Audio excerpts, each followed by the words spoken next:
Hello, I'm Alderwoman Sheila Finlayson, and welcome to our Annapolis. We're going to film a series of short programs that will highlight some of the services that are provided in our wonderful city.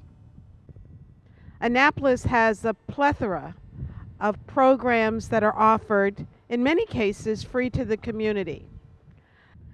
Today, we're visiting the Stanton Center.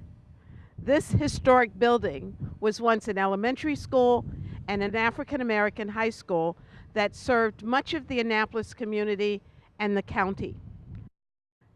Today, it houses many programs that are available to the community. And we're going to look at a few of those programs and see exactly what is offered here. So join us as we enter the Stanton Center and look at what this wonderful Clay Street community has at its fingertips.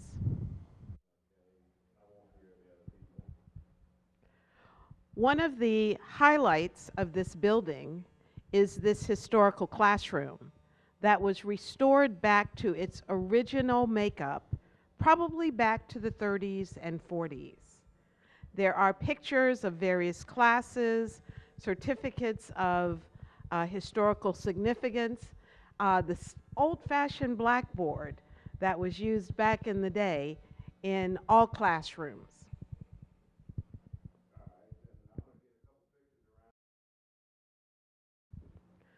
Looking at these pictures, I know there are many, many, many ancestors of community leaders today. Actually, let's go talk to Larry Griffin, native of Annapolis, grew up in Eastport, who has become one of the foundations of this building with the programs that he offers. So let's go to Larry's office now. Larry is probably best known because of the program he started and continues to support called We Care. Welcome, Larry. Tell us about what you do here at the Stanton Center. Well, it's nice to see you, Sheila. We grew up together. Sorry. We did. That's what we did. My job, this program actually, is a program that I started in 1990.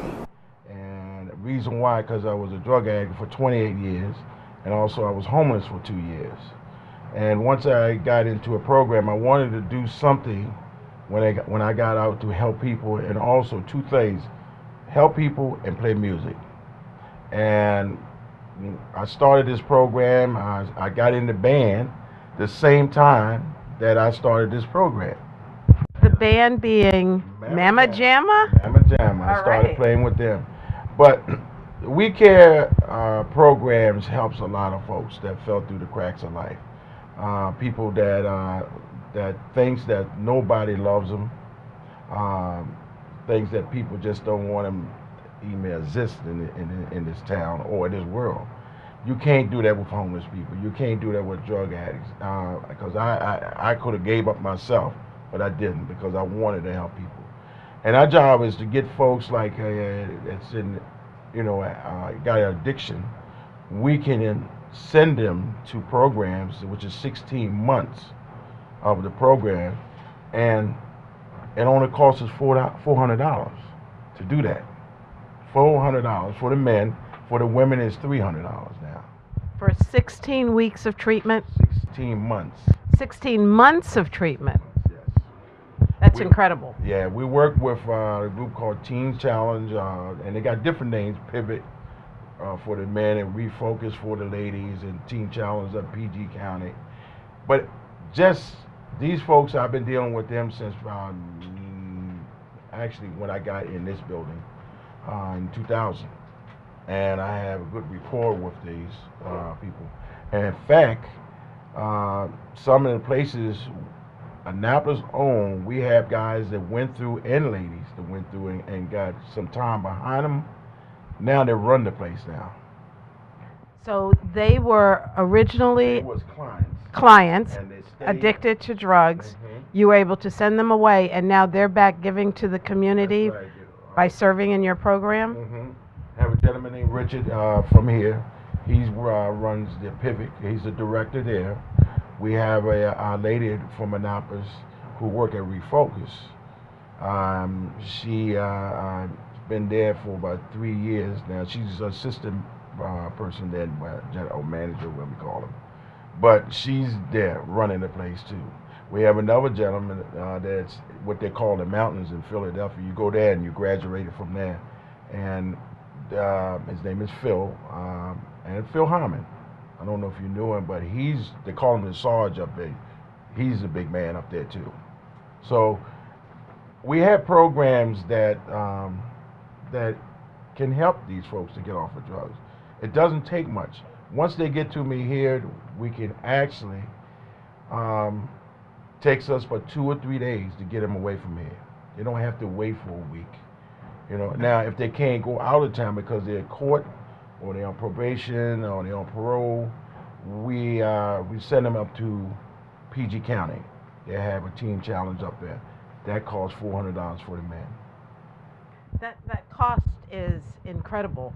I know that your program is probably the only drug rehabilitation program that we have here in the city that's connected to the city. Mm-hmm. And you rely very heavily on city funding Right. to help you continue with your program. Oh yes, and I thank the city since I've been in this building. I thank the city for doing that, and I hope that we can continue because if that money runs out and we can't get anything, we're gonna be hurting, and the folks who we work for is gonna be hurting because if you think about it, you do have programs like Hope House for 27 or 28 days. It's $10,000 if you don't have a medical card or anything like that. Mm-hmm. I don't knock them because they've been out there before I have. I mean, you got Step Through Recovery is an outpatient program. You got to pay money to go down there. But if you don't have that money or a medical card, they come to us. Are the programs to which you send the clients faith-based or? A majority of them, all of them are faith-based. When you go there, you don't talk about what you did and what you did, what kind of drug is it, but they know why you come there, and you know why you're going to it. Mm-hmm. They get you in touch with who I call Dr. G. They most definitely work on that, get back in touch with God, and they also have some certain programs that do, Mm-hmm. But I tell you, we got a good percentage of people staying clean, and a lot of folks don't come back. A lot of them will not come back. They found a new home. They got a job now, and they got a car, Mm-hmm. and they'll come down and visit their family and stuff like that. But they're doing they won't come back. How does one get into your program? Do they come themselves? Can their families recommend them to you? How does that work? Well, we got police send people to us. Parents will bring whoever it is, or they'll come themselves. In fact, in the last 2 weeks, I think we sent 3 folks already, just like that. 3 gentlemen away up to Pivot. Mm-hmm. So they come in, and the parents will bring them here, or they'll call and let us know, and that they're going to be coming here they need help. Mm-hmm. And if I'm not here, Luann is here, who I'm administrative assistant in therapy. You will see her in a few minutes. But anyway, that's how it works. It works. It's a grapevine, Mm-hmm. People tell them about what I do. And we do so much, we do so much. But that's how they get to here. And once they get here, that's when we start working with them. The only problem that I see is that I wish we had a safe haven home for them. Because if you come to me and I get all the paperwork done, it might take you 2 days to go. I would love to get them to go into the safe house and be ready that third day. Mm-hmm. Because sometimes they have to go back in the neighborhood, and then they might mess up, and then they'll come back.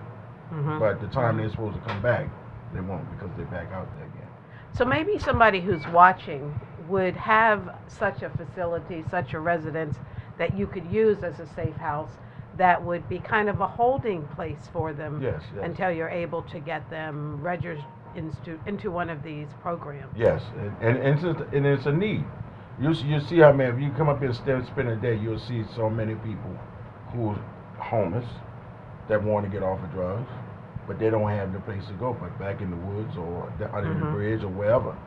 You know, but if we had that safe home, we would have a supervision over there, somebody to stay and, you know, and do their thing, and we get them to go, them 2 days, we get them to go to meetings or something like in their meeting, or AA meeting, and then the third day, they're gone.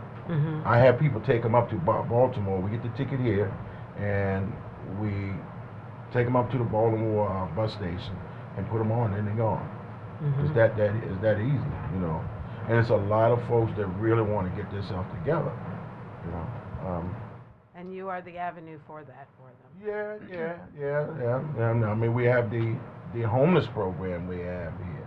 Well, and that's what I was going to ask you about next. I know you do more than drug rehabilitation. Tell us a little bit about the other programs that you offer. Well, first thing is that my house is a shelter. We have people stay down in our house a lot that we take off the street because when we don't have any money to put them in a hotel or lighthouse shelter that's full, and these folks will come down here. I mean, every day we get people come down here. But our job is to help them get off the street, to also find out if they have the ID, do they have a social security card, do they have a birth certificate, because a lot of them they can't get a job. We get clothing for them, we feed them every day with lunches like that. I see the lunches, are those the lunches over Yeah, there? lunches, we give them that and water. I wish we could do hot meals every day, but there's a lot of things going on in this building, and the kitchen is for everybody. But we work with them every day, and it's a lot of them, especially ones with children or having babies. You know, it's just I take them out to the place called it's extended stay. They give us a good price to bring people out there, and believe me, I think every week we have somebody we have to put in there. You know, and it's a shame because if you look at some of these folks, you know, that really want to get off out of being homeless, want a job, and they can't get a job. You know, so that's what we do with the homeless.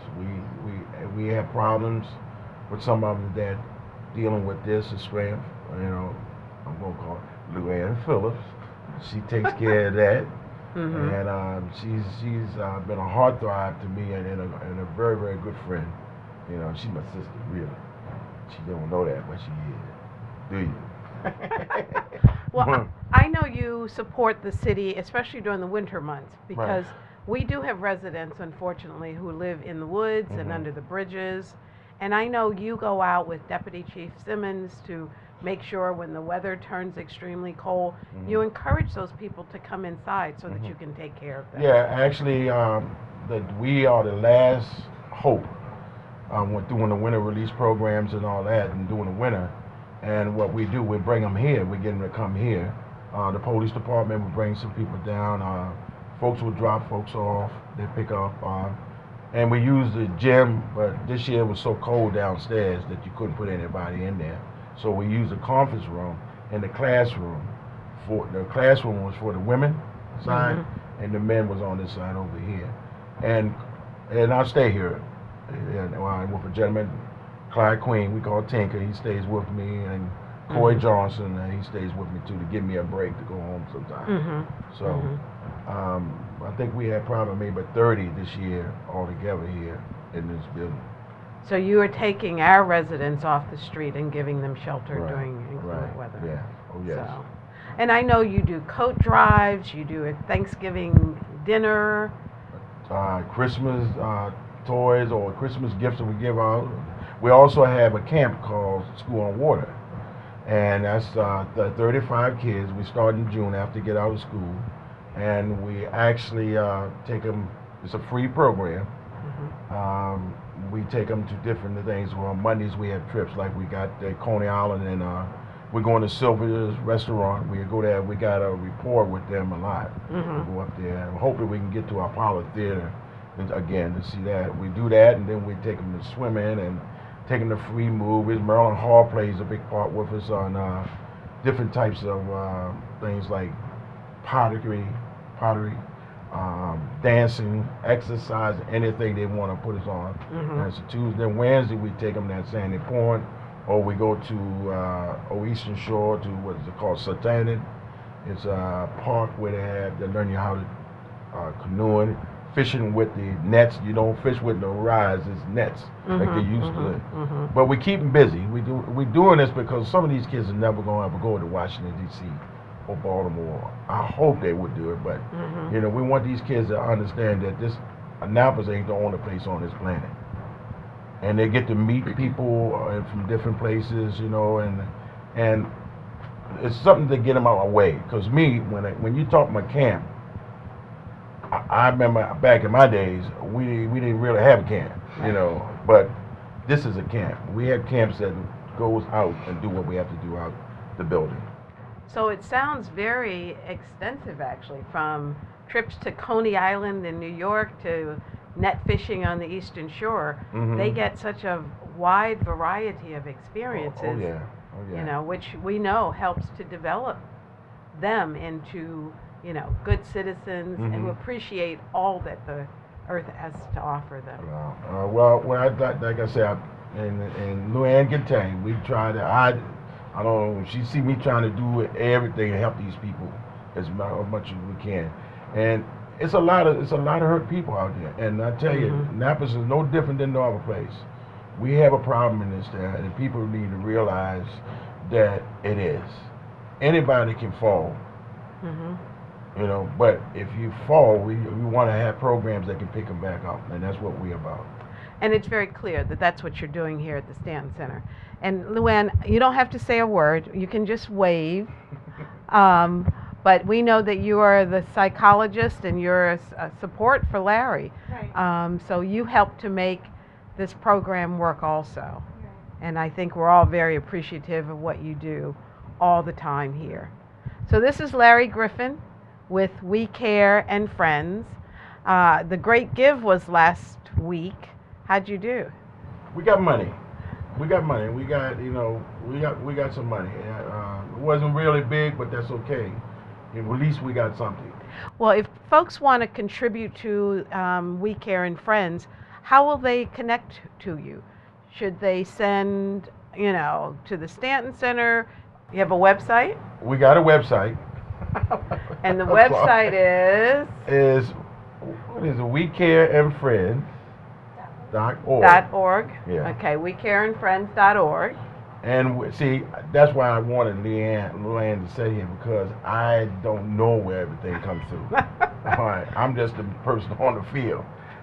You can call us, or you can mail checks here, which is 92 West Washington Street. Okay. I don't have to put We Care, and I think a couple other things I think we do too. But we get money, they can send money to. What we like people to do is, if you're going to give us money, please come and talk to us. See what we do in this building, so you know that you're giving your money to a good cause. Okay. Yeah. Well, great. I think we all recognize the good work that you're doing here, and as a representative of the City Council, we thank you. Thank you. Because our city is a better place because of what you all do for us. Thank you. Thank you. Thank you.